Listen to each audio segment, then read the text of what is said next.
And good afternoon again, everyone. My name is Casey. Thank you for joining today's session. And on behalf of the PRRP Exchange team, we are excited to have you join and take part in our discussion around ED recognition programs today. Before we get started with today's session, we would like to acknowledge that the EMSC Innovation and Improvement Center is funded through the cooperative agreement with the Health Resources and Services Administration, which is within the U.S. Department of Health and Human Services. As a cooperative agreement with a federal agency, the EIC must adhere to executive orders and related federal guidance. Currently, EIC-funded staff are unable to engage in activities or discussion on topics that are limited by executive orders. We appreciate your understanding, and we ask all meeting attendees to refrain from discussing any topics of concern defined within those executive orders. Additionally, the contents of the presentation are those of the authors and do not necessarily represent the official views nor an endorsement by HRSA, HHS, or the U.S. government. That's a mouthful. Thank you. So here we have the goals for participating in the PRRPC exchange. These do come from the goals that were shared during the PRRP exchange survey. And the goals are to collaborate and hear from others implementing recognition programs, to collect resources to support recognition programs, and to identify and address barriers related to recognition programs. We want to set the stage with that.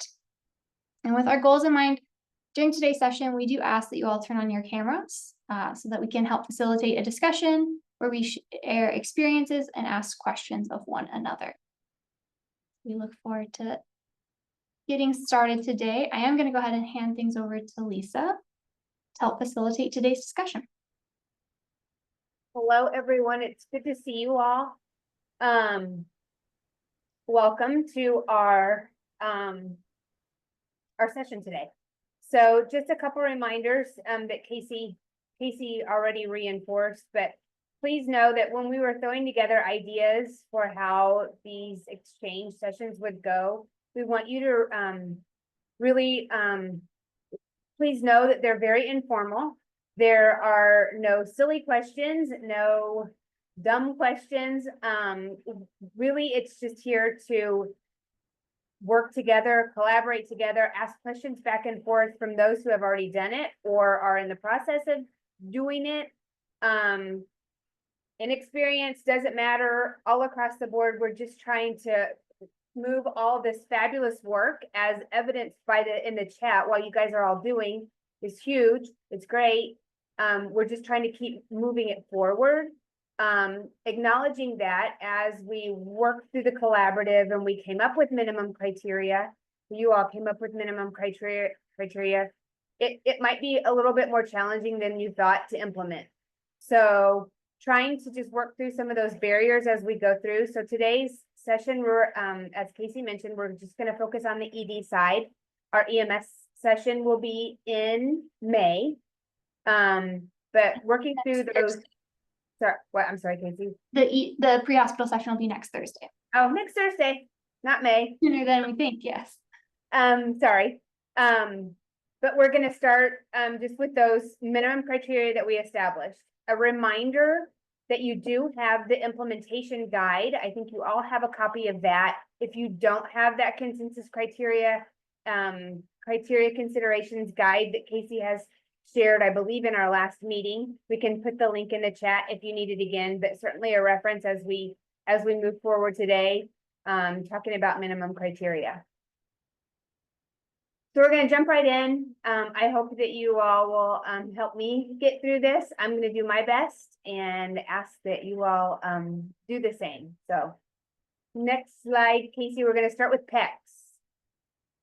So really need to hear from you all now that you've also shared what's going on out there and you're recognizing hospitals or implementing your pilot programs. We'd like to know if your plan includes the criteria of appointing a nurse or a physician or both as PECs. And we can do this by show of hands. I'd love it if you'd speak up. But then actually to take it a step further, how do you assess this criteria when you're verifying your programs?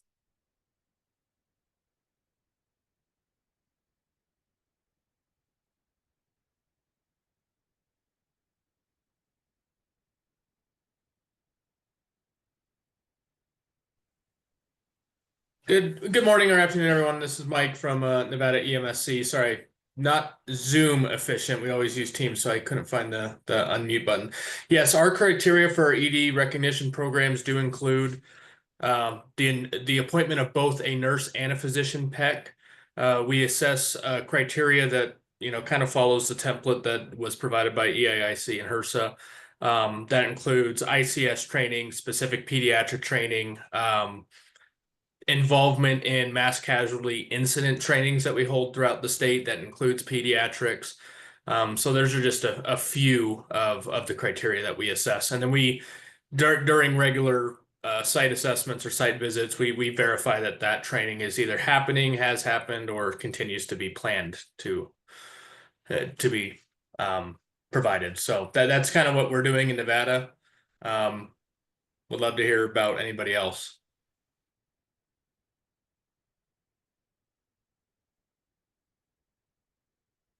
Mike, when you do your application in Nevada, do you ask the site to send in documentation that kind of describes what that PEC is responsible for Yes. in your application process? Yes. Yeah. Part of the application packet itself has the PEC positions, the responsibilities and requirements for those positions. And a name? Does it give you, do they provide you a name? Yeah. So on the application, a required field within the application is the first full name, last name, email, and contact phone number for each one of those nurse or physician roles. And then, Mike, there is a quick question in the chat for you about when you launched your program. Approximately a month ago. Oh, good for you. Yeah. So thank you. Thank you, Rachel.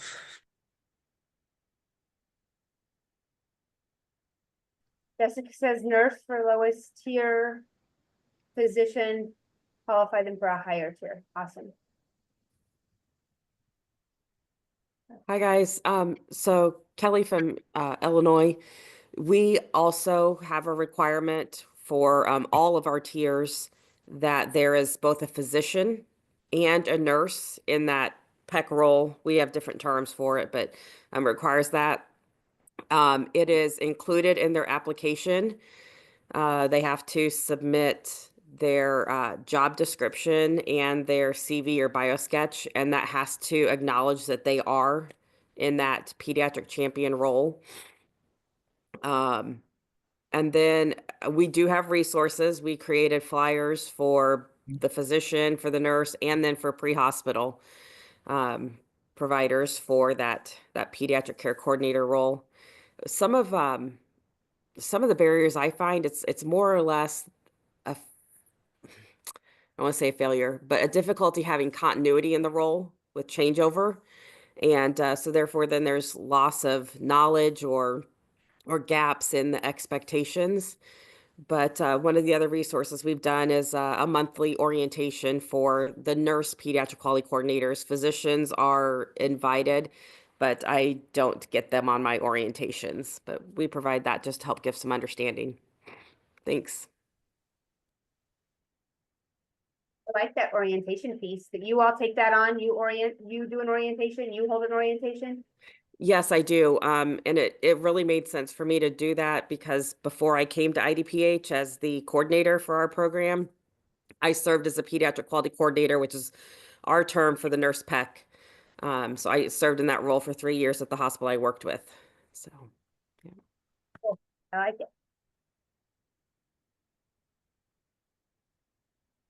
Mark, I see you have a question. No question. I was just going to share what we were doing, if that is what you'd like. Yeah, please. In Maine, we really only require one or the other. One of the challenges that we find is that over half of our emergency departments in the state are critical access facilities. So within that, we often have a small staff level, and being asked to we find that their staff get asked to do so many things already. In some cases, we're worried of overtaxing them if it's both required. That being said, when we have and identify a PEC, but they're not yet recognized, We typically find one or the other, either a nurse or a physician takes the lead on that. But during recognition process, and when the hospital ED is recognized through our program, we find that they have all identified both. So although we don't make it mandatory that they have both, we do find that they find the importance of that. We certainly encourage it, but we do have both that end up getting listed, and they are within our contact list, and they both receive the same communication when we talk with all the hospitals in the state. So rather than trying to force them and being a barrier to, you have to assign this many people in hospitals that have limited staff, we find that it gets them through the door, and then they find out that they can take on a little bit of this added responsibility. So it seems more of a natural progression that they identify it, and then they have ownership over it and support of it, and are more likely able to provide it. That sounds good. Thank you for sharing that, Mark. Those of us on the call who is anyone having trouble or barriers finding or getting volunteers to be PECs at their recognized EDs? Is that maybe a main, I guess, posing the question, could it be one of the main barriers of proceeding for an ED or a hospital?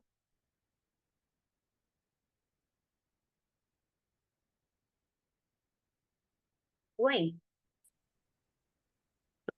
It might not be specifically finding, but I've had a large health system note that they are having trouble getting administration to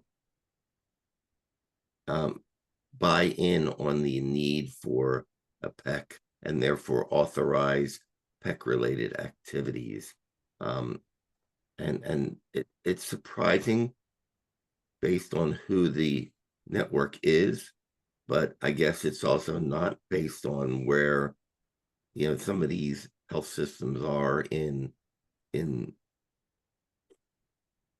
addressing all the different variables they have in the way of finance and staffing and things like that. But, you know, getting the apologize, I'm sick, so my brain's not 100%. Getting the buy-in to have a PEC in order to be able to, you know, have the role is just as much of a barrier as finding the person to fill a role if you have the role approved. Sure.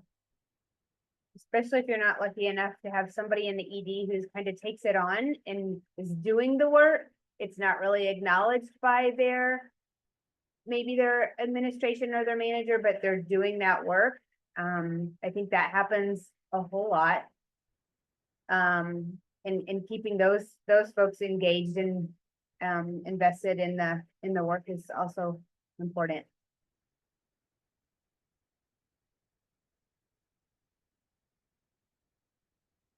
Anybody need any resources or need any suggestions on specifically the PEC criteria and how to move it forward or make it happen?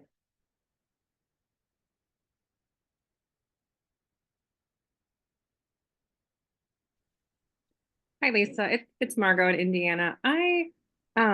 When it comes to a network of PECs and developing that, Indiana is in the process of updating our trauma commission and what that looks like. And there's lots of dollars on the table. And so we've kind of asked for them to start identifying PECs at each emergency department in the state, trauma and non-trauma centers. But I really want to know, and this might be off task a little, but I really want to know what states have pediatric readiness included in their trauma verification in the state statute level. I know like Illinois does, I've been talking with Tennessee, and I know Texas does, but what is going on across all programs when it comes to that?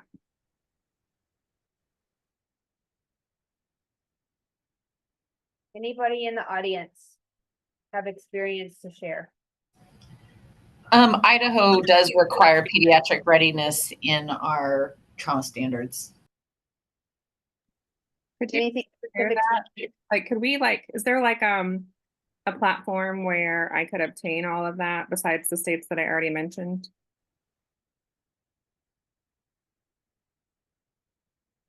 Via EIC, Margot, is what you're asking me? Do we have a house of that? Yes. We do not, as the EIC, to my knowledge, no. You could probably join or ask the Trauma Managers Council and put a query out on that.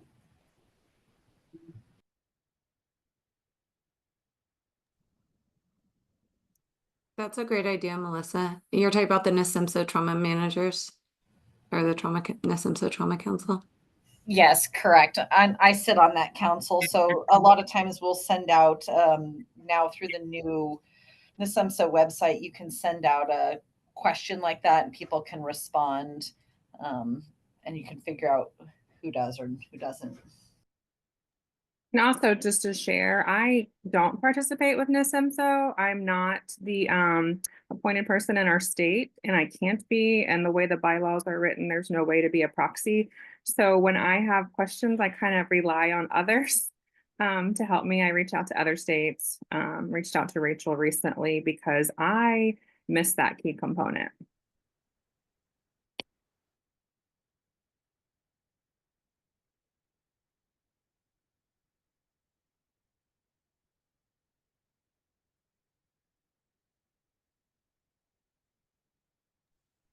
So Melissa, will you reach out to the whole council? Would you be willing to do that, or do you want that to come from someone else? No, I could do that for you. It I sounds didn't like catch this- who was speaking there initially, so I can just make sure I get it back to the right person. It's, It was Margot Neffelkamp from Indiana that was asking for it, but I think it would be beneficial for everyone. And if you were to pull that information, you can certainly get it compiled and posted up to the EIC website if that would be helpful. Yeah, I'm sitting here. Stacy Connolly is the EMSC rep. We're just sitting in the office together. So I will get that from the Trauma Council, and then I'll just give that to Stacy, and she can report it out to you guys at your meetings. thank you very much. Very appreciated.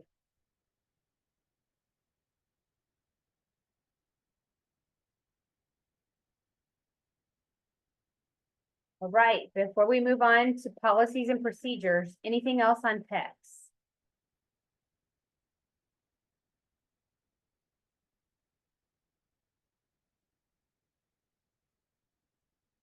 Anybody not including PECs in their criteria that are on the fence and thinking about it? I would encourage it. It's so important. We know that it's a key driver of readiness. Can I just add one quick comment, Lisa? One other suggestion is just when you have them come to an actual verification visit, if you have the PEC be there, is to bring up a little bit about whether or not they have protected time.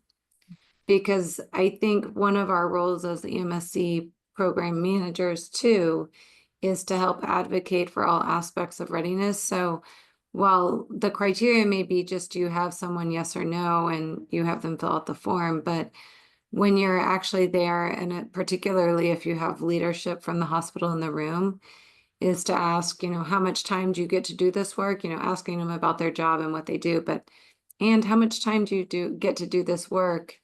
And then that can also be one of the things that you write as a comment post-visit that this is someone who needs additional time possibly. Kelly. I think that's a really great point, Kate. And I can just kind of support that. We have been on hospital surveys where we've had that opportunity to support the pediatric quality coordinator, especially having that conversations, and they're sharing that they just don't feel like they're getting the appropriate time or resources that they need to be able to be successful in that role. And so, being able to be that regulatory body that is overseeing this, we're able to just support them and encourage that is, a consideration that is done and that they have that protected time. We don't dictate what that is. Hospitals are free to say, so many hours or a percentage or whatever.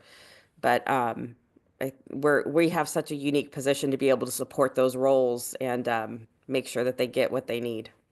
Thanks.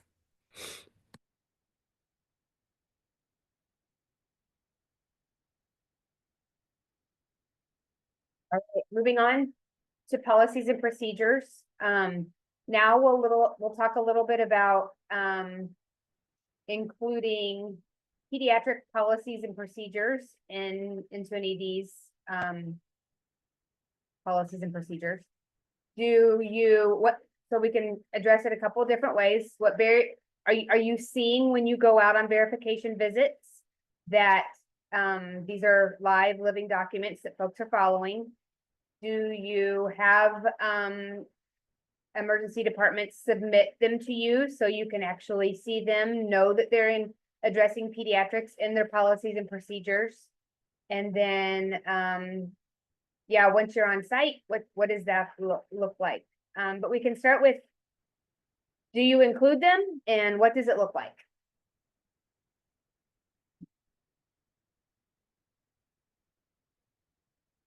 Or if you are a state that doesn't have a recognition program yet, if you're thinking about it, on the fence, hesitant, what do you need to know, or what would help you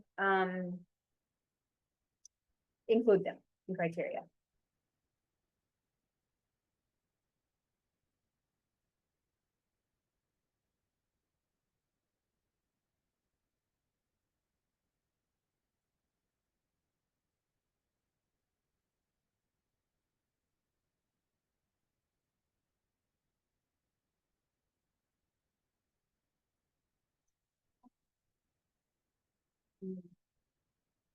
Kelly, to take it a step further, do you look at policies and procedures once you get on site?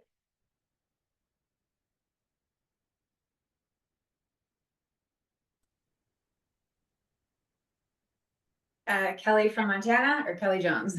Kelly Little, who put the. Okay, yeah, so yeah, we review them before we get on site. I think when they started, my predecessor started it, she was reviewing them on site. She didn't require hospitals to send it before, and then it can be too much to do on site. It can be way too much. I don't know how you would, honestly, so unless it was a very small hospital. Or hand pick a few that were important ones. Well, it's hard to say which are more important than others, but hand pick a few just to see that you're on site, but yeah. So Morgan is stating in Kentucky that they're required. They typically share in a cloud and they review, the team reviews before they go on site. Is anybody having struggles in getting this accomplished? Or actually seeing hospital or EDs that can't get this accomplished or struggling to do that?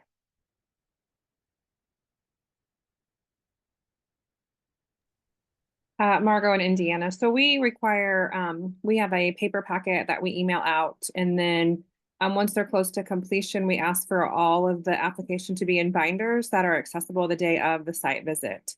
When they have all their paperwork done, we ask for them to go into RedCap. I send them a link and they upload the application, and then we have 3 reviewers. So there's an odd number that's looking at the documents. And then we have that small group meet and talk through if they notice anything that is missing. And we also highlight their strengths. Then we develop a document that details that, and we meet with the hospital virtually prior to scheduling the in-person site visit. And so that's an opportunity for us to discuss with them additional resources or how to address that discrepancy. And then we schedule our 3.5-hour site visit from that point.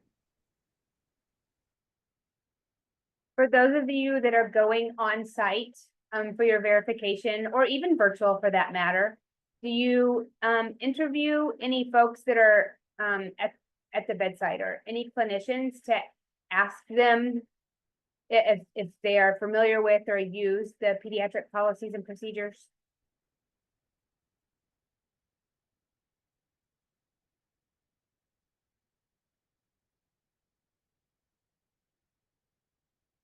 Anybody do that?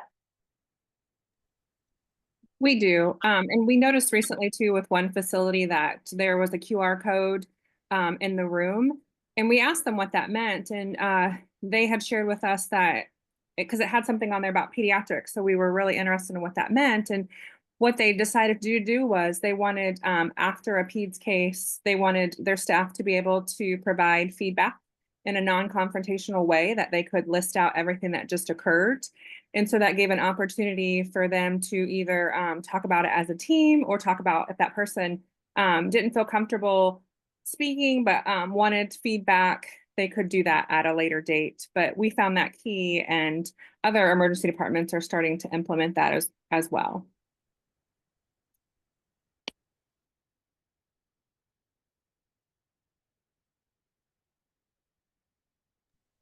Just a quick comment, the NPRP checklist includes a list of suggested policies and protocols, and including that simple checklist in the application and or asking them to be submitted, even if you don't do on-site visits, is, I think, very feasible. None of these are, confidential information, like they can be shared. It's not PHI. And so it does at least allow anyone who might be reviewing the application on-site or remotely to be able to have discussions about which policies are in line with the NPRP checklist.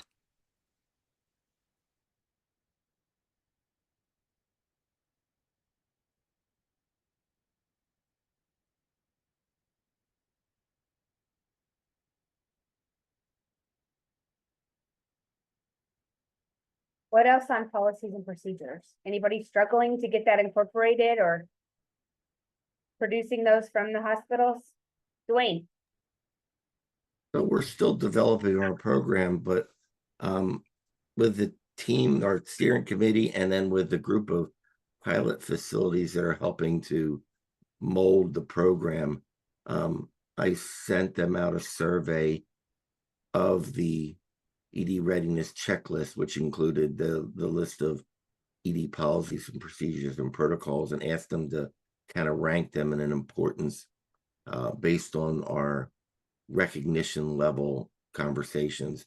And then, not surprising, there was a pretty significant agreement that not all policies and procedures were capable at what we're calling our entry or first level, that they're a little bit more complex for that expected baseline level of readiness, but they were part of the next level, and they didn't roll up into the upper level at all. So things like sedation and analgesia procedures for medical imaging, they thought were at the middle level as a group. It was interesting to see their opinion, but I think a lot of that has to do with applicable practice and what they feel can be incorporated as a regular standard versus something that might require a little bit more extra effort on behalf of the facility, and that's got to do with facility capability from the procedural level, from the financial level, or just they don't have that ability right away in the ED, and they've got to call in somebody, or they've got to do something extra that's not part of everyday practice. I can't speak for them, but it's interesting to see that. So it allowed us to kind of adjust where we think each of those policies and procedures need to be in our recognition plan. All right. Thank you, Dwayne. I think a couple key components for this piece. Always, if EDs are struggling to get this off the ground, they do not have to rewrite entire policies. They can be additions to relevant or pertinent policies that are already in place, adult policies that are in place, but making sure each one has a pediatric component. When you go down the list on the checklist, it's really hard to prioritize, but starting with things like weighing all children in kilos, a vital sign plan, a backup, a triage plan, assessment, reassessment plan. So the list is long of policies and procedures, but kind of starting at the top and chipping away at those, making a pediatric component of each section if they already exist on the adult side. So just something to add. I'm seeing a couple comments in the chat. So yeah, so Mark's comment about template samples. So while I will, in full disclosure, say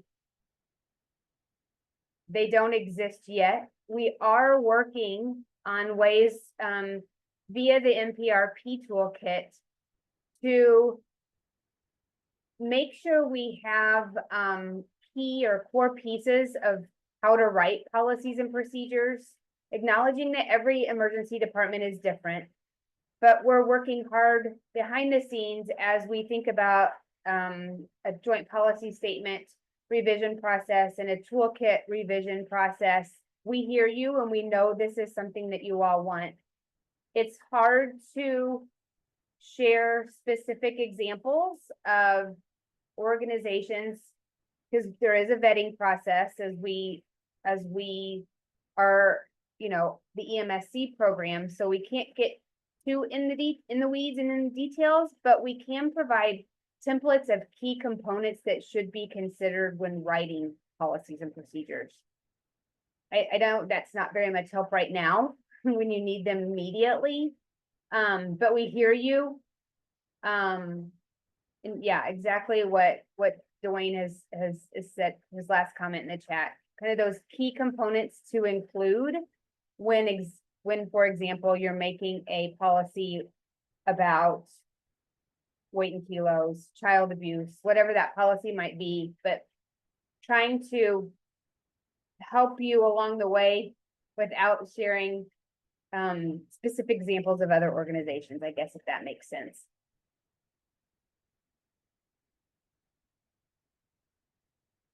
Mark. I guess what I would say is that I don't want to ask you guys to write these. Like I think if you provided some of the key components, if you had time and the wherewithal to do that, but you know, I'm not so shall we say ignorant to think that you guys have the extra time to write these policies. That's not what I'm looking for, because that would be a huge ask of you to do, and I wouldn't do that.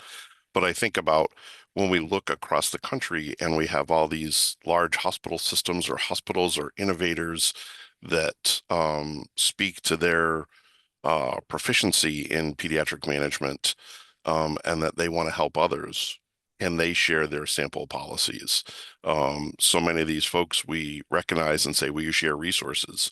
Well, let's share them. Let's put them in a library. And I think about hospitals in my area would be happy to share resources nationally, but you know, they're not like cut and paste type things, but more of, hey, how did Texas Children's do this? How did CHOP do this? How did, you know, pick your LA Harborview do this? And you know, none of those will ever meet the criteria for each individual hospital in our state, because as you mentioned, they're all different and they have different criteria, but they do provide oh, that's what they mean, or I really like how this organization approached this part of this policy, but I don't like how they approach this other part, but this other hospital really has a good way to do it. And then we find that we get this melding of really good ideas and sharing that might be advantageous for hospitals, and also encourage them to undertake what is typically a largely administrative role and a hesitancy to become recognized, because you know, here become recognized, but you have to develop 30 policies or however many policies they need is usually the breaking point when I've taught hospitals. So anything that would help along those ways to get their juices flowing, so to speak, and thinking about it, I think would be helpful. So I don't know if there's options for that. And it's not necessarily that EIC or the feds or anyone else has said that, you know, these policies are the ones that are going to be the ones that you need to include in everyone or include all the different aspects of it. But it would give a giant diversity of samples to choose from. Yeah, Mark, I'd love to just add to your comments. Totally agree. I think especially if there's a children's hospital in the region, those are the great hospitals to reach out to because oftentimes if they're going to be the recipients of these patients who are transferred from outside sites, then it helps to kind of be on the same page in terms of clinical management. There are some, as you mentioned, that offer them for free, like CHOP has a website where they offer a number of clinical guidelines and policies. Within the NPRP toolkit, there are some templates. There's templates for child maltreatment and a few other kind of more common policies, how to manage death of a child in the ED. There are not as many clinical algorithms within the toolkit.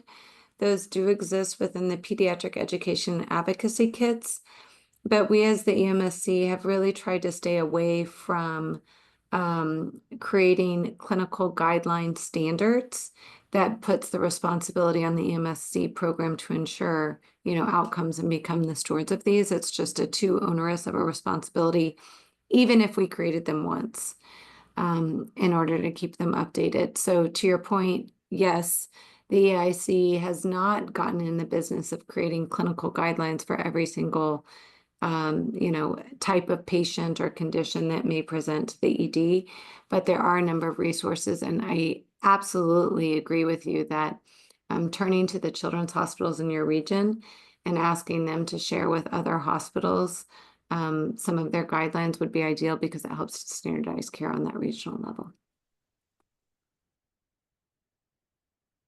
Thanks, Kate. I think before we move on to the next criteria, just a closing comment, thinking about when you are doing that verification visit, asking staff if they're aware of pediatric policies and procedures, maybe even asking the PEC or the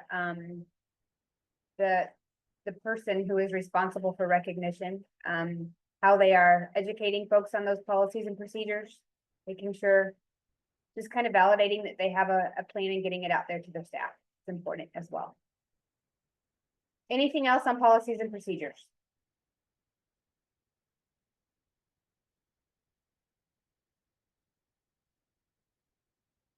All right, disaster. This is always a big one. We hear lots about disaster. Who's including disaster plans with pediatric considerations in their criteria? What's that look like for you all? Barriers, enablers, open discussion, kind of same thing. This one can be hard sometimes.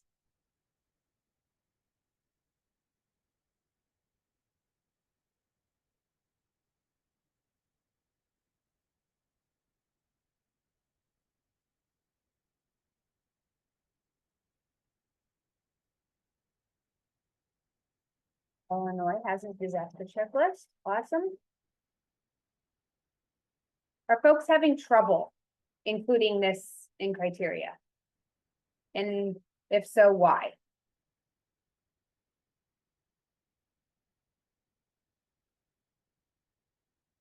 Jacqueline, you have a hand up. Hi guys. I'm not in a position to show my face. It's a holiday and I came straight from the beach, so I don't look well. But if you want to see me, I'll show you me. We're glad you're here. That's okay. There you are. So one of the things I want to share here in the Virgin Islands, we were able last year to draft the pediatric recognition bill, and it went to Senator Capehart, and after the election, she didn't get in. So we were able to just get a new senator, Senator Lewis, that's going to pick up on that. But we do have PECs, we have a physician and 2 nurses in the ER. We have 1 in NICU and 1 on the pediatric ward. So they all work together, and sometimes they get drawn to work in the ER. And so we have regular meetings with them as to helping us to move in this forward in the territory. and also to get their input. One of the things that we did last year is we brought down a nurse from the Emergency Nursing Association, and we were able to do the TNCC for the nurses in the hospital throughout the district. And so they will be coming back on June 18 and 19 to complete a second round. And we've also done the peers recognition, and the Nursing Association is coming back to do something special just towards pediatric assessment. But to the question that was being asked, I think I lost my train of thought. What were we talking about? Disaster. Okay, disaster. So we created a pediatric disaster plan, and we sat with all of the territory hospitals. And so we're just waiting for them, because we did the framework. We work with our Department of Health hospital preparedness program, and they helped us and guide us along to that. And then we work with the ER nurses, the nurses coordinator, those from NICU peds. And what we're waiting for them to send back is because we wanted, even though we did a master outline, like the areas where family would reunite after a disaster, where would their surge go, is going to be different on each island. So we're at that point where they're working that out. But for our assigned exercise this year, we're going to have a tabletop, and that plan that they should be turning in within the next, I guess we gave them 3 more weeks to go, because they're really busy. And then we're going to have a functional pediatric exercise that's going to include the pre-hospital, along with some of the schools, and just overloading the ER to check and see about that, the surge portion. So that's where we are. Everybody is really excited, and I will let Kelly know when we get the appointment, when our bill moves to the floor. Over. Thank you, guys. Becky, it sounds like you're doing some great work in the Virgin Islands. And I hear roosters crowing. It must be really early there. No, it's overcast, and so in the Virgin Islands, they're very religious in terms of Easter. So we got today off, we got tomorrow off, and we got Monday off. But I didn't want to miss this meeting. That's awesome. Thank you for joining us. Okay. Appreciate it. All right. So I'm also seeing some comments in the chat. Disaster is challenging. Kelly has a checklist that she shared. That's awesome. And I don't want to zip through disaster because I know it's a lot.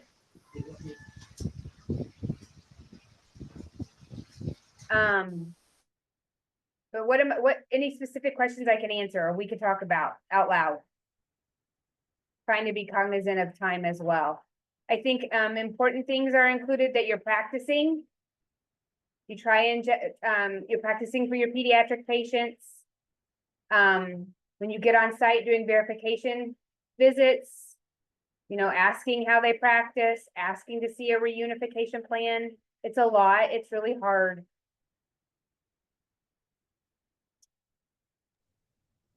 So one of the things we encourage related to the disaster, because, you know, again, this is written into our administrative code, so it has to be done, that they're including pediatrics in it.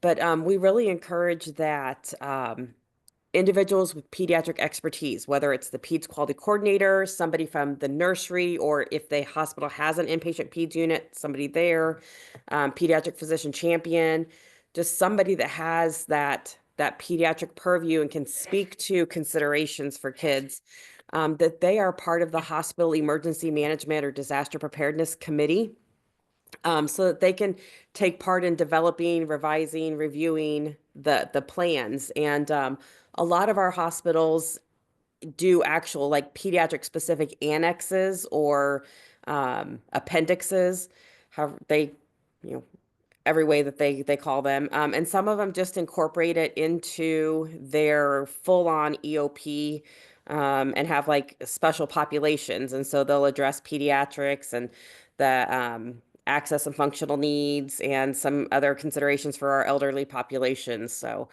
it is a challenge. I get what you're saying, Morgan, that these are all really written hospital-wide, but we've been able to find ways to really encourage and push that pediatric consideration in there.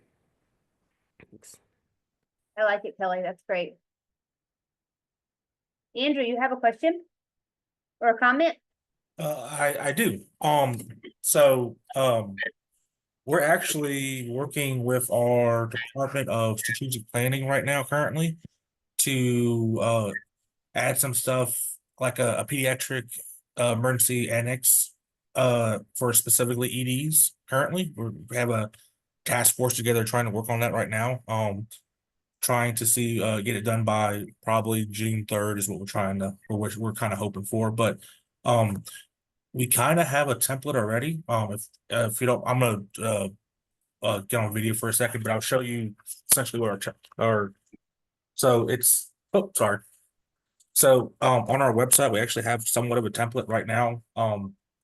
It's under, you have to fish through it because our website's kind of terrible, but if anybody wants a somewhat template as we're working on it right now, we have something called a Pediatric Extended Care Emergency EOP. It's on our website under, I think, public safety, under strategic planning. And it's essentially a guideline for hospitals to kind of fill out of like emergency contacts, stuff like that. And what we're doing right now is we're in the process of like updating it because the last time we updated was 2017. So it's a little dated kind of. But we're working, instead of working with the hospitals themselves, we're working with the Department of Strategic Planning to update the EOPs because the hospitals to be part of the trauma care system have to have an EOP, and they have to follow these guidelines. So instead of going toward the hospitals and trying to go to each individual hospital, we decided to partner up with our emergency department and say our emergency management department agency, and decided to work with them on this section instead. So that way it kind of auto adapts to the ERs and EDs instead. So instead of having to go to each individual hospital, we went to, our planning service and say, hey, these are the minimum requirements that we need for you guys to have to meet these standards. And that's what we did, or we are going towards. I can try to find a link to it if anybody needs the template or wants to just glance at it. It's like I said, it's a little dated and we're working on making it new. But if anybody wants to, I can put a link to the template so that way you guys can, because it's a public one of what we have in the past. And then once we go through like multiple committees and make sure that it's properly said and done and everybody agrees on it, then obviously it'll go to the same site that is now and be updated. That's great information. Yeah, Andrew, if you want to share that link in the chat, that would be great. Yep. Lots of resources, a lot of chat going on. All right, in light of time, I'm going to move on to weight and kilos. How's everybody doing with weight and kilos, locking scales in kilos? Any struggles with that? What are you seeing when you're out doing site visit verifications? Checking that scale is in kilo, weight or locked in kilos. Open the floor. What's anybody got?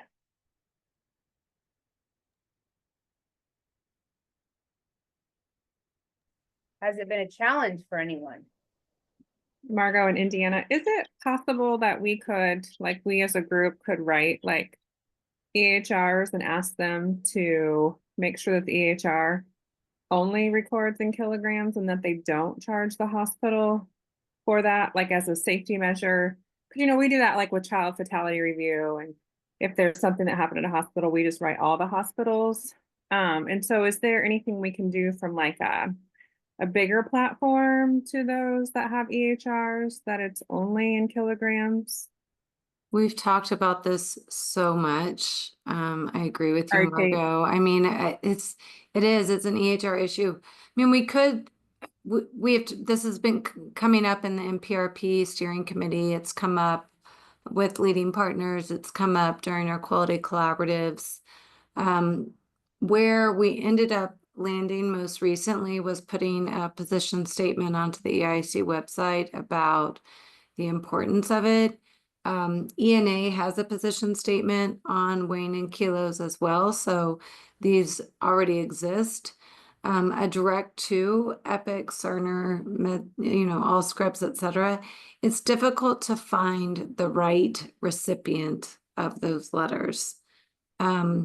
What the feedback that we've gotten is that it's a local issue and that, there needs to be someone at the site who can go to their EHR vendor and say, look, we only want weight displayed in kilos, and here are position statements that back us.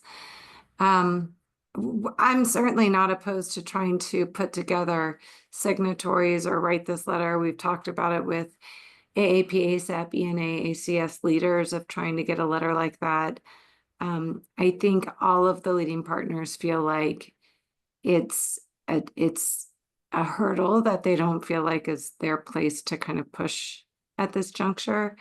But we can keep bringing it up and, writing a letter from all the state partnership program managers. Sure. I mean, it certainly can't hurt. It's just, how do we make sure it gets to the right people and that they make a change? And maybe not, a letter's not the best platform, but is there some kind of conference they all go to, or is there some kind of platform where they're all in a room and we can just have this conversation? I don't know. Yeah, health information conferences. It's a great idea. I mean, I don't know which, but we can keep brainstorming about it. Thanks, Kate.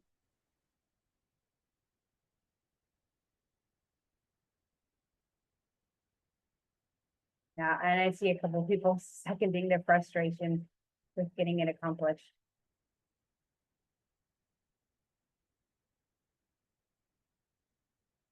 I do want to take a moment to pause. We originally had an hour and a half on your calendars. Then we weren't sure if we'd be able to fill that time. We are at the top of the hour mark. We will keep going on with this discussion. We have just a couple more criteria to cover. But if you need to drop, please know I totally get that. And I apologize for being a little bit slow and not being as quick as we should, but we were having some good discussion. So I wanted to keep going. Anything else on weight and kilos? Barriers. We talked about obviously the barrier. Any successes in getting that accomplished in any EDs? We've had every now and then there's like, oh, we worked really closely with our internal IT department. We got it done. It's hard though with the big vendors. Share that through the PRQC collaborative and working with the emergency departments, because this is one of the measures on the MPRQI platform, is that it's weighing and recording in kilograms only. So there was a number of hospitals who started off the collaborative at a 0% when it came to that measure. They were luckily able to find the right person to talk to, or they were right in the middle of a conversation about updating, and they were able to sort of get in on that conversation and make the changes within their system. So we did have a number of teams that were successful in making that change over the course of the PRQC. That's good to know. It is an ongoing conversation that a lot of the EDs are coming up to as well. And such an important one. All right, we'll go to the next one. Access to weight-based pediatric resuscitation cart in the ED. A color-coded crash cart. Open the floor for any barriers. Everybody is finding it easy to get this accomplished. Not so easy.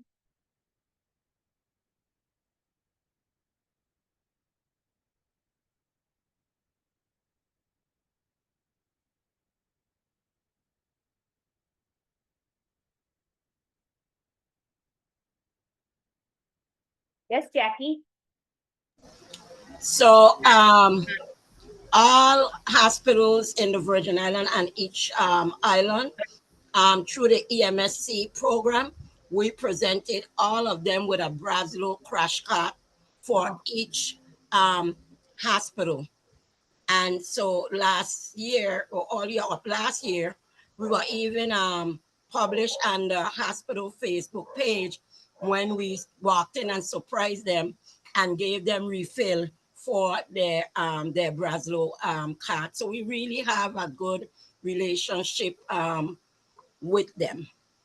So they were happy to know that they have it. Another thing that they do is when they're doing their pediatric review, they invite us so that we can sit in. The hospital just got a new CEO, so they invited me to the meeting so I could meet the CEO so she could know all the great things that EMSC is doing for the hospital and so that we can continue it. So it's a lot of work, but it's fun. That's great. Thank you for sharing. Anybody have anything on color-coded crash cards? I think an important reminder, actually, when you're on site, asking to see that crash cart, open the doors, open the contents. Just kind of verify that that's in place. Any barriers? Anybody have anything on resuscitation carts that you'd like to share?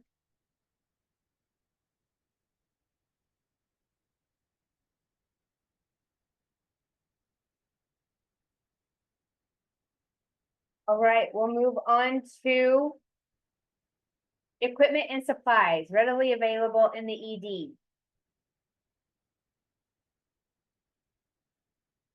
How is that going in criteria?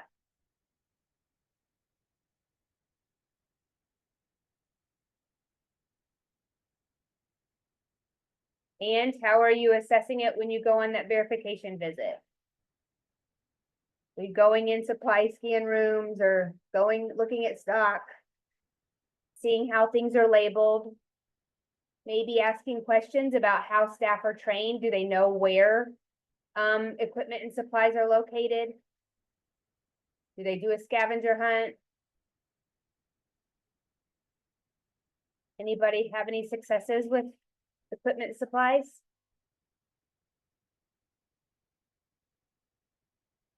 Andrew. Yes, ma'am. So recently, we kind of tied ourselves with our trauma care system, and they have their own set of supply list that's pediatric specific for pediatric patients, obviously. But what their list is almost identical to EMSC's list, with like maybe 2 or 3 little things missing. And so we actually asked at their next their next big trauma committee meeting that if we can make a suggestion and add a couple of them. And they said they were willing to bring it toward the committee for inclusion in their necessary requirements for their trauma care system.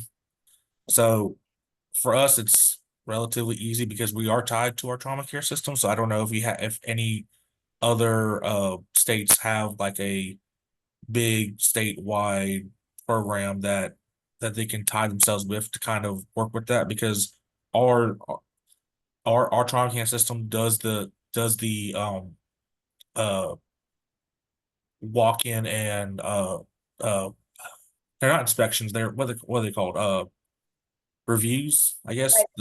Reviews. Yes, so they go in there, they walk throughout the whole entire hospital, they check to the emergency department, they check all the different departments, making sure all their equipments are functional and all their people are trained the proper way. And so they kind of cover our emergency department side of the verification process.